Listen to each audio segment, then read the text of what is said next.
Ito ang pangitain ko habang nakaiga ako na 1 oras sumigit kumulang sa loob ng simbahan. Nakita ko ang isang templo ng Israel na nawasak ang wall at gate, ngunit sa dakong gitna nito ay buo pa rin. Nakita ko din na may natamaan at mamamatay na tao na nandoon sa pader ng Israel. Binuhat nila ang tao na natamaan ng bomba.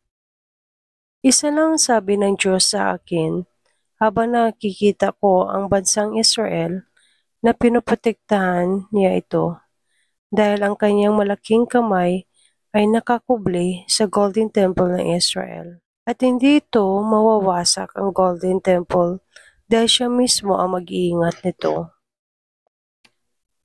Ang presensya niya at ang mata ng Diyos nakatuon sa Golden Temple na yon. Ang kulay ng Israel ay kulay yellow, ngunit ang karatig ng mga bansa ay napalibutan ng kulay itim.